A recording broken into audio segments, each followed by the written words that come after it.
ہمارے چند تعلیم یافتہ لوگوں نے آپ دیکھیں انقلاب برپا کیا، جس میں سر سید احمد خان نے ہمیں ایک بہت بڑا انسٹیٹیوٹ دیا، اور اس زمانے میں انہوں نے تعلیم کی قدر کو پہچانا، اور اسی علی گڑھ سے ہمیں بہت تحریک پاکستان کے لوگ ملے جنہوں نے اس کی آزادی کی تحریک میں بہت رول پلے کیا. چینج ہوئے. آپ کو یاد ہوگا نہرو نے کہا تھا کہ میں اتنی دھوتیاں نہیں بدلتا جتنے آپ پرائم منسٹر بدلے تھے. بسم اللہ الرحمن الرحیم. ناظرین، ہم نے ایک انسٹیٹیوٹ بنایا ہے، علی گڑھ انسٹیٹیوٹ آف پولیٹیکل لیڈرشپ. اس کے کچھ مقاصد ہیں، جس میں سب سے بڑا جو مقصد ہے ہمارا وہ پاکستان کی عام عوام میں سے، اس کی ورکنگ اور مڈل کلاس سے ایک لیڈرشپ تیار کرنا ہے. اس لیڈرشپ کی ضرورت کیوں پیش آئی؟ ہم جو کچھ ساتھی ہیں، ہم نے مل کر جو ہم پاکستان کے بارے میں سوچتے ہیں، اس کے بارے میں کچھ آپ کی طرح ہم بھی حساسیت رکھتے ہیں، ہم لوگوں کے ایشوز کے اوپر غور کرتے ہیں.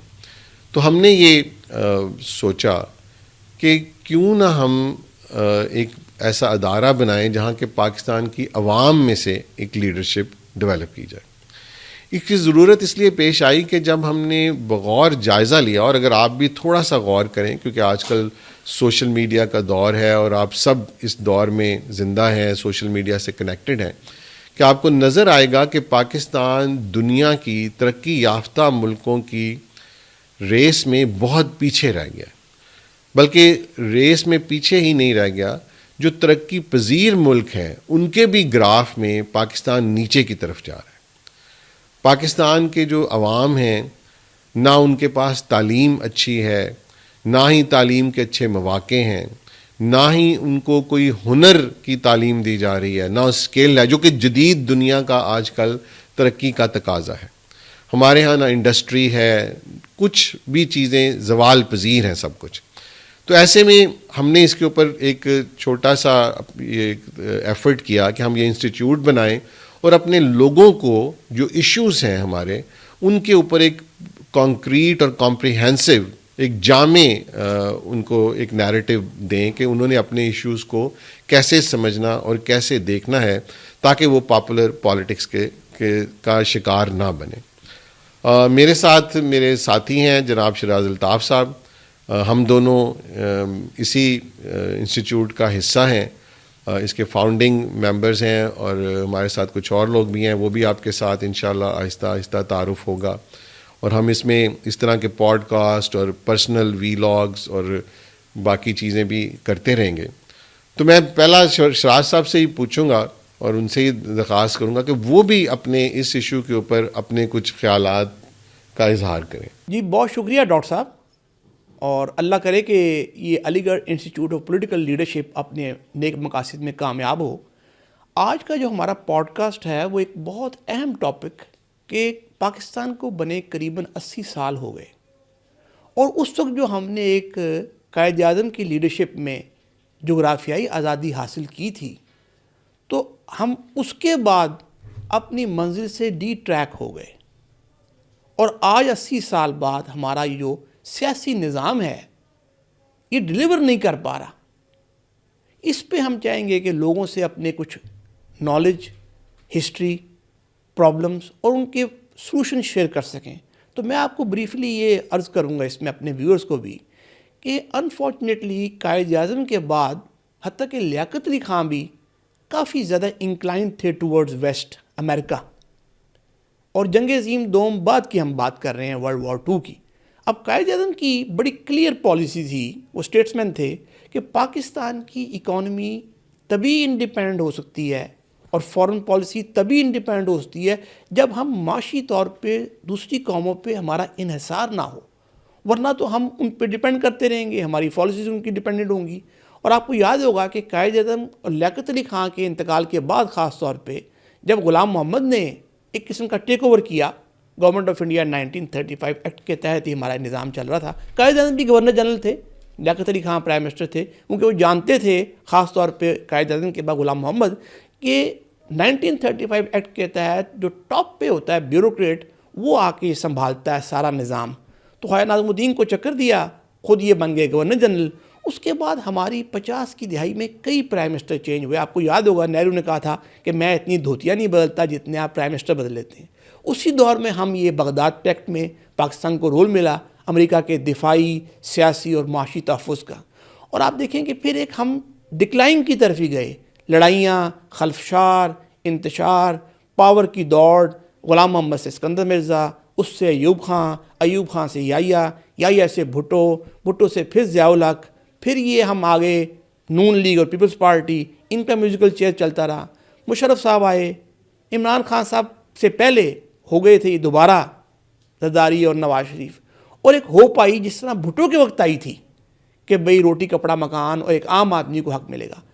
تو انفارچونیٹلی ہماری جو پولیٹیکل ہسٹری ہے وہ شیمبلز میں ہی رہی. وہ کشتی ایک ہوتی ہے نا جو بیچاری جھولتی رہتی ہے. تو ہماری پولیٹیکل ہسٹری جو ہے وہ نا سٹیبل رہی. اور جو ایک بہت امپورٹنٹ بات جو سنگاپور کے ایک بڑے ریکگنائزڈ ہمارے لی کوان جو ایک انٹرنیشنل لیول کے لیڈر اور اسٹیٹسمن، تو انہوں نے کتاب لکھی، اس میں انہوں نے کہا کہ میرے پاس دو ہی رستے تھے. ایک، میں اپنی فیملی کو، اپنے آپ کو فائنینشلی اسٹرانگ کرتا، یا پھر میں اپنے ملک کو. اب آپ دیکھیں کہ 50s میں 40s میں سنگاپور کہاں تھا، چائنا کہاں تھا، جاپان کہاں تھا، جرمنی کہاں تھا. ہم ان کے ساتھ ہی پیدا ہوئے ملک ہمارا، اور ہم آج کہاں ہیں. تو اس کی ایک بہت بڑی وجہ یہ ہے کہ ہمیں سیلف لیس، ویژنری اور سنسیئر لیڈرشپ آج تک نہیں ملی. اور یہی مقصد ہے آپ کے علی گڑھ انسٹیٹیوٹ آف پولیٹیکل لیڈرشپ. تو اس میں میں تھوڑا سا آپ کی جو بات ہے اس کو آگے بڑھاتے ہوئے، کیونکہ کویسچن ایک بہت بڑا ریز ہوتا ہے کہ پاکستان کے پاس ایسی لیڈرشپ کیوں نہیں ہے. تو اس کو میں تھوڑا سا اپنے ناظرین کے لیے اس کو تھوڑے ہسٹوریکل پرسپیکٹیو میں لے کے جاؤں گا. اگر آپ ہندوستان کے ریجن کو تھوڑی آپ تاریخ سمجھتے ہو تو ہندوستان پر بھی بادشاہتوں کا راج تھا، اور بادشاہتوں کا ایک ٹرینڈ ہوتا تھا. اگر آپ پوری تاریخ میں دیکھیں تو آج سے چند سو سال پہلے تک ان کے ہاں بادشاہ کے ساتھ اس کے عمرا یا جس کو نوبلٹی کہتے تھے جو زیادہ تر فیوڈل لارڈز ہوتے تھے، اور ان کے ساتھ ایک کلرجی یا مذہبی پیشوا ہوتے تھے. تو یہ تینوں مل کر عوام کے اوپر رول کرتے تھے. عوام کو جو مذہبی پیشوا تھے وہ میسج دیتے تھے کہ بادشاہ خدا کا اوتار ہے اور اس کے خلاف کوئی بھی جدوجہد کرنا یہ کفر کے زمرے میں آتا ہے. اور بدقسمتی سے یہ نہ صرف عیسائی ریاستوں میں یا دوسری ریاستوں میں تھا، مسلمان ریاستوں میں بھی، چاہے وہ اموی تھے یا عباسی تھے یا عثمانی تھے یا مغلز تھے، سب کے ہاں یہی ٹرینڈ چل رہا تھا. تو عوام کے اندر ایک غلامی کے وہ اسیر تھے، ان کے اندر کوئی اپنے رائٹس کا، ہیومن رائٹس کا شعور نہیں ہوتا تھا. اور پھر ہندوستان میں اس کے بعد یہ جب مغرب کے، جسے ہم کلونیلسٹ کہتے ہیں، یہ مغرب کی وہ طاقتیں تھیں جب ان کے ہاں ایک ترقی کا عروج آیا، علم کی ترقی کا اور پھر اس کے بعد دولت کی ترقی کا. تو یہ جو قومیں تھیں یہ انہوں نے پھر دوسرے ملکوں میں جا کر ان کے جو ریسورسز تھے، وسائل تھے، ان کا استحصال کرنے کے لیے قبضہ کرنا شروع کیا. تو ہندوستان پر انگریز آئے، اس کے علاوہ پورچوگیز بھی آئے، فرینچ بھی آئے، لیکن مین جو تھا وہ انگریزوں کا قبضہ تھا. انہوں نے اسی بادشاہی نظام کی ایک اگلی فارم ڈیولپ کی جسے کلونیل نظام کہتے ہیں. اس میں انہوں نے ایک تو ملٹری بڑا اسٹرانگ ایکٹ بنایا، پولیس ایکٹ بنایا، بیوروکریسی ایک ڈیولپ کی جو رول کرنے کے لیے، اور اسی طرح انہوں نے ایک پولیٹیشین کی کلاس، سیاسی کلاس کریٹ کی جو زیادہ تر فیوڈل لارڈز یا گدی نشین تھے، اور ان کو بڑی بڑی جاگیریں دیں 1885 کے ایکٹ میں. اور اسی طرح 1960 کا جو ان کا پولیس ایکٹ تھا اور 1958 کا جو یہ انتظامی ایکٹ تھا، اس کے تحت انہوں نے کنٹرول کر لیا اس ملک. تو ایک بہت تھوڑی سی تعداد نے کروڑوں کی آبادی کو اپنے کنٹرول میں رکھا. اب جب پاکستان بن رہا تھا، اصل میں اس کی جو تحریک آزادی ہے وہ پہلے تو انگریزوں سے آزادی کی ہندوستان کی تاریخ تھی، اور پھر اس کے اگلی سٹیج میں یہ ایک پاکستان کی آزادی کی تحریک میں کنورٹ ہوا، ہندوستان اور پاکستان علیحدہ ہوئے. تو بدقسمتی سے جو پاکستان کے فاؤنڈنگ فادر تھے اور جو فاؤنڈنگ لیڈرز تھے، کیونکہ وہ ایک تحریک میں تھے، وہ ایک پراپر سیاسی جماعت کی شکل اختیار نہیں کر سکے تھے. اور جس کی وجہ سے جب اقتدار کا انتقال ہوا تو ہمیں جو نظر آتا ہے کہ پاکستان کے لیے ایک پلان نہیں ڈیولپ ہوا تھا کہ ہم نے یہ جو انگریز کا کلونیل نظام ہے اس سے نکلنا کیسے ہے.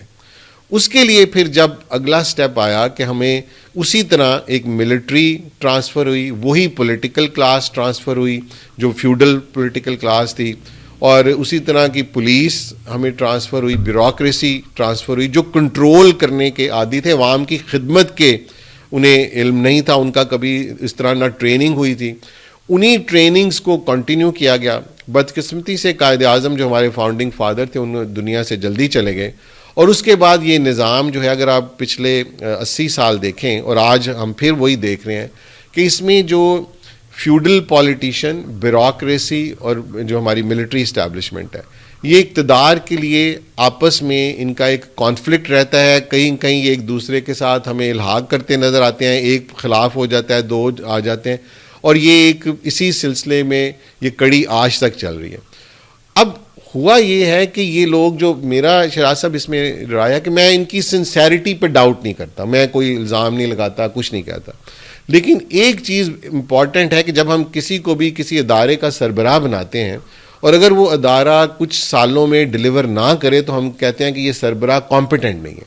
تو 80 سال کی اس آزادی کے بعد آج جو پاکستان کا حال ہے اس سے یہ نظر آتا ہے کہ یہ لوگ کمپیٹنٹ نہیں ہیں. ان کی یہ چاہے بہت اچھے ہوں گے، سنسیئر ہوں گے، ہم نہیں جاتے اس ڈیٹیلز میں جو ان پہ الزامات لگتے ہیں، لیکن ایک چیز ثابت ہوتی ہے کہ یہ کمپیٹنٹ نہیں ہے. اور پاکستان کا نظام اس لیے بہتر نہیں ہو پا رہا کہ لازمی بات ہے جب وہ لوگ جو اس کا ادراک ہی نہیں رکھتے یا صلاحیت ہی نہیں رکھتے کہ وہ اس کو آگے لے کر اس نظام کو بہتری کی طرف ریفارم کر سکیں، تو پھر ان کی جو کمپیٹنس کے اوپر جو کویسچن کرنا ہے وہ عوام کا حق ہے. ڈاکٹر صاحب میں آپ کی اس بات کو ایک سٹیپ اور آگے لے کے جاؤں گا. یہ مسئلہ بیسیکلی آپ تو کمپیٹنس کی بات کر رہے ہیں، میں اس بنیاد کی بات کر رہا ہوں کہ آپ کا پیمانہ ہی اس نظام کے اندر کسی شریف آدمی کو، کسی پڑھے لکھے آدمی کو، کسی حساس آدمی کو، کسی مخلص آدمی کو، کسی سیلف لیس آدمی کو، اور ورکنگ کلاس اور مڈل کلاس تو خاص طور پہ، کیونکہ آپ ورکنگ کلاس کی جب بات کرتے ہیں، مڈل کلاس کی، تو آپ بات کر رہے ہیں 50,000 روپیہ، 2 لاکھ روپیہ، 5 لاکھ روپیہ آمدن کی. جہاں آپ کی بات ہی 50 کروڑ، 2 ارب اور 4 ارب کی ہو تو آپ نے ان کو مائنس کر دیا. 99% آپ کی عوام 99% سے زیادہ مائنس ہو گئی. جب مائنس ہو گئی تو کون آ گیا؟ آپ کی رولنگ ایلیٹ اشرافیہ. آپ دیکھ لیں جتنی پارٹی آج کل ہماری پارلیمنٹ میں پچھلے 50 سال سے ہیں، وہ ساری ڈائنیسٹی پالیٹکس، انڈسٹریلسٹ، گدی نشین، یہ سارے یہ لوگ ہماری مذہبی جماعتوں کے علماء. تو دراصل اس نظام میں وہ مسئلہ ہے جس کے لیے ہم چینج کرنے کی بات کرتے ہیں کہ اس نظام کو بدلیں تاکہ وہ لوگ آ سکیں اور آ کے ڈلیور کر سکیں. اس میں ظاہر ہے کمپیٹنس ایک بہت بڑا فیکٹر ہے. آپ نے صحیح کہا، آپ کسی ادارے کا سربراہ بھی اپوائنٹ کرتے ہیں تو پہلے اس کا میرٹ اور کمپیٹنس دیکھتے ہیں. لیکن میں کہتا ہوں میرٹ اور کمپیٹنس کے ساتھ جب تک آپ اس نظام میں ان بنیادی خرابیوں کو دور نہیں کرتے، فار ایگزامپل آپ نے بھی امریکن الیکشن دیکھا، ممدانی نیو یارک میں، ورجینیا میں اور 2 اسٹیٹس میں، 4 اسٹیٹس میں شکست ہوئی ہے ہماری رولنگ پارٹی کو. وہاں پیسہ بھی لگا ہوگا لیکن انہوں نے عوامی ایشوز پہ عوام سے انگیج کر کے اور اسٹیٹس کو چیلنج کر کے ایک مسلمان میئر، ینگ، غالباً 34 سال عمر، وہ وہاں نظام پھر بھی موجود ہے کہ ایک ورکنگ کلاس اور مڈل کلاس کا بندہ اپنے مینیفیسٹو کو لا کے، آئیڈیالوجی کو لا کے، عوامی ایشوز پہ عوام کو انگیج کر کے پاور میں آ سکتا ہے. اس میں میں تھوڑی سی بات کو آپ کے آگے کروں گا. دیکھیں، امریکہ جو ویسٹرن ڈیموکریسیز ہیں، جو دنیا کی جدید ڈیموکریسی، جو میں تھوڑا انالیسس کر رہا تھا کہ جب ہم ابھی بھی بادشاہ سے کلونیلزم میں گئے، وہاں ٹرانزیشن ڈیفرنٹ ہوئی. انہوں نے بادشاہوں سے نجات لی اور نجات حاصل کرنے کے بعد وہ ایک ڈیموکریٹک ایرا میں انٹر ہوئے، اور ان کے ہاں ایک بہت بڑی پڑھی لکھی کلاس جسے مڈل کلاس کہتے ہیں وہ ڈیولپ ہوئی. اس کی ایک ہسٹری ہے، کبھی ہم کسی اور پوڈ کاسٹ میں اس کو ڈسکس کریں گے. تو وہاں پہ ایک نظام جو تھا وہ بادشاہوں سے نکل کر 2-3 صدیاں پہلے سے ایک ڈیموکریسی کی طرف چلنا شروع ہو گیا. ہمارے ہاں وہ پروسیس بدقسمتی سے شروع ہی نہیں ہو سکا، اور جب آزادی کے بعد وہ پروسیس ہم دیکھ رہے ہیں ڈاواں ڈول ہے. تو وہاں جو مڈل کلاس تھی پڑھی لکھی، وہ ایکچولی ہمارے ہاں وہ مڈل کلاس نہیں تھی. ہندوستان میں وہ ڈیولپ نہیں ہوئی تھی بیکاز کہ ہم ایک مغربی استعمار میں تھے، تو انہوں نے اتنی تعلیم ہمیں نہیں دی. ہمارے چند تعلیم یافتہ لوگوں نے آپ دیکھیں انقلاب برپا کیا، جس میں سر سید احمد خان نے ہمیں ایک بہت بڑا انسٹیٹیوٹ دیا، اور اس زمانے میں انہوں نے تعلیم کی قدر کو پہچانا. اور اسی علی گڑھ سے ہمیں بہت تحریک پاکستان کے لوگ ملے جنہوں نے اس کی آزادی کی تحریک میں بہت رول پلے کیا. اس طرح اگر ہندوستان میں بھی آپ دیکھیں تو گاندھی جو تھے، نہرو تھے، اور پنڈت جواہر لال نہرو اور سبھاش چندر بوس اور نیتا جی، یہ سب بہت پڑھے لکھے لوگ تھے، یہ عام لوگ نہیں تھے. انہوں نے بھی وہاں وہ تحریک ہندوستان کی آزادی کی اٹھائی. تو یہ تحریک اصل میں جیسے میں نے کہا کہ پہلے تو سب نے مل کے اٹھائی تھی. مسلمان اور ہندوؤں نے ہندوستان سے انگریزوں کی آزادی لینے کے لیے ہندوستان کے لیے. اس میں بنگالی لیڈرشپ بہت قابل تھی, بہت پڑھے لکھے لوگ تھے. تو وہ پڑھا لکھا جو طبقہ تھا اس نے لیڈرشپ اٹھائی, اور پھر وہاں پہ ویسٹ میں وہ اسی طبقے کے ہاتھ میں حکومتیں آ گئیں. تو ان کی مڈل کلاس چل رہی تھی. لیکن وہاں بھی کچھ عرصے سے ایک لیٹسٹ فنومینا ڈیولپ ہو رہا تھا. ٹرمپ کو دیکھا کہ ہم نے ایک بلینر ہیں اور انہوں نے کنٹرول کر لیا ان کی پالیٹکس کو. اس لیے امریکہ میں جو کارپوریٹ ورلڈ ہے, جو سرمایہ دار ہیں, انہوں نے ان کے پولیٹیکل نظام کو کنٹرول کر لیا, کیپٹلسٹ جو ہے. اور اسی طرح پاکستان کی, کیونکہ یہاں تو ہم ڈیولپ ہی ابھی اس فیز میں ہی نہیں گئے تھے. تو جب ممدانی کا آپ نے ذکر کیا, ممدانی کو اس لیے سپورٹ ملی کہ اس نے ایک مڈل کلاس سے وائس ریز کی اور لوگوں کے جینون ایشوز پہ, کیونکہ امریکن پالیٹکس میں بھی اس وقت لوگوں کے جینون ایشوز پہ بات نہیں ہو رہی, وہ بھی انٹرنیشنل پالیسیز میں اور جنگیں اور اس طرح کی چیزوں پہ بات کر رہے ہیں, colonialist mindset, neo colonialism جیسے کہتے ہیں. تو ہمارے ہاں وہ اس لیے ہم آگے نہیں بڑھ پا رہے کہ ہمارے ہاں مڈل کلاس ابھی بہت کم ہے. وہ تعلیم جو لے بھی رہے ہیں اس کا معیار بہت کم ہے, لوگوں کا شعور نہیں ڈیولپ ہو رہا. اور اسی کے لیے اب ہم نے پاکستان کے عوام کو اس فورم سے ایک وے فارورڈ دینا ہے کہ ہمارے پاس آگے اب راستہ کیا ہے. تو اس پہ میں چاہوں گا آپ بھی تھوڑی سی بات کریں, پھر میں بھی تھوڑا اس پہ بات کروں گا. میں یہ کہوں گا ڈاکٹر صاحب اس میں ایک اور زاویے سے کہ دیکھیں کم از کم ہماری جو مڈل کلاس ہے, حتیٰ کہ ورکنگ کلاس بھی, اب جتنا سوشل میڈیا کے ذریعے پچھلے 8-10 سال میں شعور آ گیا ہے, جو کہ بھی کافی لمیٹڈ ہے. یہاں جس طرح آپ نے بات کی پاپولر پالیٹکس کی بات ہوتی ہے, نیریٹو کی بات ہوتی ہے, عوامی ایشوز کی بات نہیں ہوتی. بالکل رائٹلی آپ نے کہا. تو میرے خیال میں عوام کو بھی ابھی سوچنا چاہیے کہ ہم نے کتنے اور پولیٹیشین سے فول ہونا ہے, بیوقوف بننا ہے. آپ کو یاد ہوگا ابھی فلم آئی تھی حال ہی میں عامر خان کی, کچھ 4 سال پہلے غالباً, پی کے. اس میں اس کی بڑی ٹرم مشہور ہوئی تھی, رانگ نمبر. تو کتنی دیر لگتی ہے کہ آپ اپنے کسی دوست سے, اپنے فیملی فرینڈ سے, اپنے حلقے کے ایم پی اے کے امیدوار سے, ایم این اے کے امیدوار سے آپ بات کرتے ہیں, کسی پارٹی لیڈر سے بات کرتے ہیں ریگارڈلیس. تو آپ اس سے پوچھتے ہیں جی آپ کا مینیفیسٹو کیا ہے, آپ کی آئیڈیالوجی کیا ہے, آپ کے پرنسپلس کیا ہیں, آپ اس ملک کے لیے, میرے حلقے کے لیے کیا کریں گے. میرے حلقے کے ایشوز یہ ہیں جس طرح آپ نے بتایا, تعلیم ہے, صحت ہے, روزگار ہے, صاف پینے کا پانی ہے, یہ مسائل.